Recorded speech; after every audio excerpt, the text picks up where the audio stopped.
Hello everyone, and welcome to this Diablo 3 dungeon guide for the Witch Doctor Spirit of Arachyr set. We'll be going over how to set up your character, and I'll also explain how to complete both primary dungeon objectives. Keep watching until the end to see a full playthrough of the entire set dungeon with additional tips. To get started, let's first take a look at the set bonuses so we'll know how to gear out our character.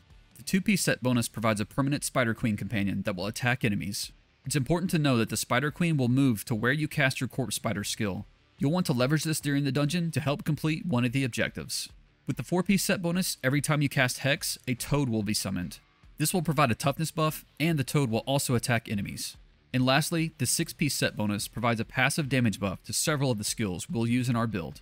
There are no gear pieces that are critical to obtain. The main challenge with this set dungeon is mostly about doing the mechanics correctly. Therefore, toughness is the main priority for the gearing and skills setup. In this setup, here are the recommended items. Other than the 6-piece set bonus, none of these items are critical for completing the dungeon. To help you take hits while completing the primary dungeon objectives, several of the items focus on toughness. So if you're having trouble surviving, then look to equip Aquila Cuirass, Sacred Harvester and Lakuma's Ornament, the Traveler's Pledge and the Compass Rose, and Unity to increase your toughness. Vigilante Belt and the Leoric's Crown legendary power offer cooldown reduction to help you cast your skills more often. If you have too much damage output, you might kill enemies too quickly before you have a chance to complete the dungeon objectives. So you may need to tone down your damage output by unequipping items or using non-optimized pieces. You should also swap out offensive-related legendary gems for defensive-related ones if you need to, like Esoteric Alteration and Mutilation Guard, or just unequip them altogether. And here are the skills. Both Hex and Piranhas are mandatory. Corpse Spiders will help direct your Spider Queen companion to attack your target via the 2-piece set bonus, which is helpful in completing one of the primary dungeon objectives. Firebats is selected for the main damage dealing skill, and there is purposefully no rune choice. With no rune selected, you'll have better precision control over what you attack, so you won't kill enemies you don't intend to. Now let's go over the dungeon objectives. The first primary dungeon objective is to lick 30 different enemies with the Toad of Hugeness. Each time you cast Hex, a toad will be summoned that will attack enemies by licking them. All you need to do to complete this objective is cast Hex and let the toad attack. The toad's attack rate is pretty low, so the main focus for you is to not kill enemies too quickly and let the toad get in some hits. So cast Hex and stay on the move to avoid hits while your companions kill off enemies. With the Angry Chicken rune selected on the Hex skill, make sure to stay away from enemies while in chicken form. Otherwise, the explosion detonation when coming out of chicken form will kill monsters too quickly. The second primary dungeon objective is to kill every elite while it is webbed by the Spider Queen and being bitten by piranhas. To reliably complete this objective, you'll perform the following cast sequence on each elite. First, cast Corpse Spiders a single time when you first spot an elite to get your Spider Queen to attack them. Wait briefly to allow time for the Spider Queen to get to the elite's location and web them. Next, cast Piranhas on them, then cast Firebats to kill them off. The Piranha skill will only last a few seconds, so you'll want to take them down quickly. There are 5 total elites, and they have random spawn locations throughout the entire dungeon, so just keep a vigilant eye on upcoming enemies and make the elites a top priority when you see them. Next, let's take a look at the dungeon map. This dungeon is relatively linear. The best approach is to head straight once entering the dungeon and loop around the first section. Then finish off the last part of the dungeon by clearing each of the 3 offshoots. There are no special environmental features that you need to worry about. So now that you have the setup and you know how to approach the dungeon, let's head to it. Go to Act 2, then to the Dalgar Oasis waypoint. Search the zone for the passageway to the ruined cistern. When you locate it, don't go through the portal. Head back into the Dalgar Oasis area and follow the left side of the zone until you come across the entrance to the dungeon. Note that each game will have a unique layout for this area. And next, we'll look at the playthrough.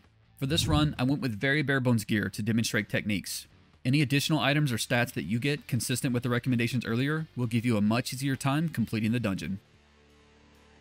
Once inside the dungeon, head to the first group of monsters and cast Soul Harvest and Hex to gain your buffs and let the toad get to work licking enemies.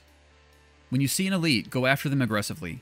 Cast Corpse Spiders to send your Spider Queen after them, then cast Piranhas, and then cast Firebats to kill them off.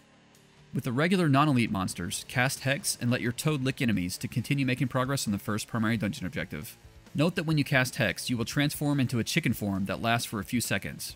At the end of its duration, there will be an explosion that can easily kill enemies in melee range, so get away from monsters you don't intend to kill, so the toad will have a chance to hit them. You can also manually trigger this explosion and leave chicken form by pressing one of the number 1 through 4 hotkeys.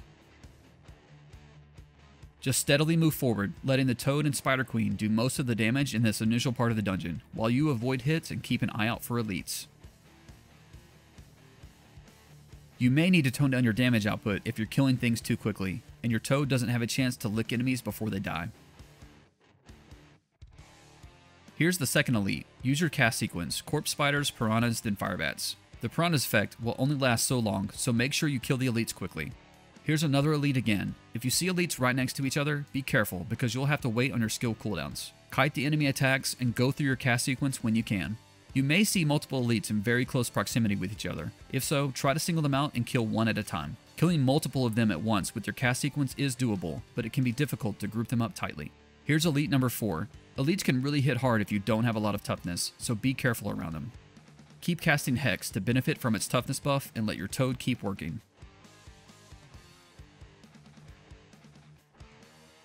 You have a lot of time in this dungeon, so you can afford to go pretty slow in this initial section and let your toad lick enemies at his pace.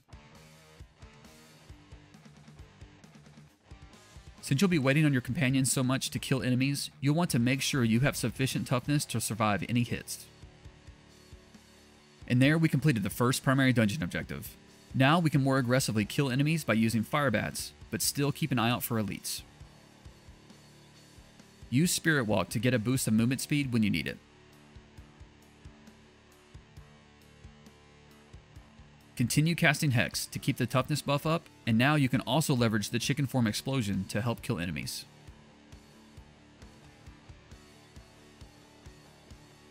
Here's the 5th elite. Go into your cast sequence and take them down.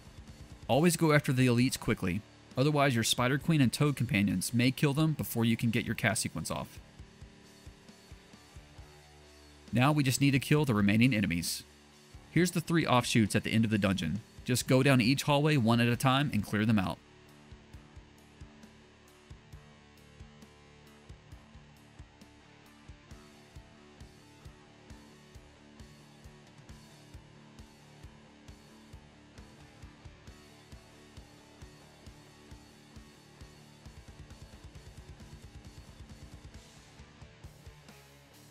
Just a few monsters left. And we're done. Good luck trying to finish this one. If you enjoyed the guide and would like to see more content, please consider liking this video and subscribing to the channel. Thanks for watching.